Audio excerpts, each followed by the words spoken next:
Salam kapatid, ayan. So kung mapapansin niyo po, andito po tayo ngayon, naka-check-in. Ayan, ito po yung NAIA Airport. Ayan, di ba? So ang ganda ng view natin. And siyempre, ayan, nasa 9th floor lang po tayo. Di ba? So actually kakatapos ko lang kapatid magkape. Ayan. Ayan, so di ba? So alam mo kapatid, sa mga lahat ng katulad natin na nangangarap sa buhay, na nag-i-expect ng magandang buhay. Siyempre, lahat naman tayo, kaya nga tayo masipag.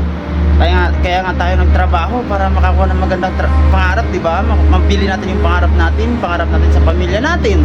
'Di ba? Kaya ikaw, kung may pangarap ka, kapatid, katulad ko, pagpatuloy mo lang 'yan, huwag ka sumuko. Lahat naman sa simula mahirap eh. Pero siyempre, iba pa rin pag meron tayong nasimulan kaysa naman wala tayong nasimulan. Diba? Kung matagal ka na masipag, matagal ka na nagtatrabaho, magdesisyon ka ngayon. Kung sa feeling mo past years, 5 years ago, wala pa rin nangyayari sa buhay natin, kapatid, desisyonan natin ngayon. Dapat 5 years from now, okay na yung buhay natin, diba? So gusto ko ibigay na tips sa'yo para makuha mo at makita mo yung tamang success na hinahanap mo. Hanapin mo lang yung tamang tao na pwedeng magdala sa'yo doon sa gusto mong puntahan. And syempre, tamang opportunity. Dalawa lang naman eh, tamang tao at tamang opportunity. Hindi mo na kailangan dumaan pa sa proseso ng trying and error, magninegosyo ka, hanap ka na naman ng, kumbaga, magkakamali ka na naman, di ba?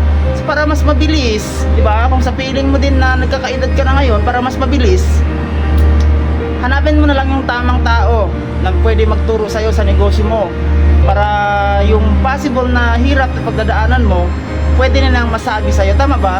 And syempre, tamang opportunity. Maraming opportunity, pero kailangan mo lang din mahanap yung tamang opportunity, kasi pag may tamang opportunity, may tamang kita dyan, tama?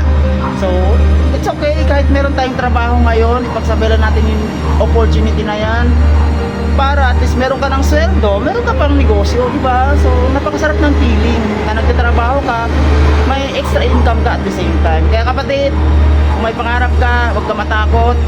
Kumbaga, i-take risk mo yan. Everything ay temporary lang. Lahat na iwan natin dito sa mundo. Kumbaga, iparanas natin sa mahal natin sa buhay at danasin din natin na hindi naman laging nahihirapan tayo, tama ba? Kaya kapatid, excited ako para sa'yo. Let's go for this 2026. Pagtulungan natin yan. Kahit anong aspeto pa ng buhay or katayuan mo sa buhay, mapa-estudyante ka man, mapa-OFW ka man, mapa-empleyado ka man, lahat tayo may chance, okay? As long as nag-decide ka, ihiling mo yan, ipag-pray natin, at the same time, trabahuin natin. Yun lang, sarang kapatid.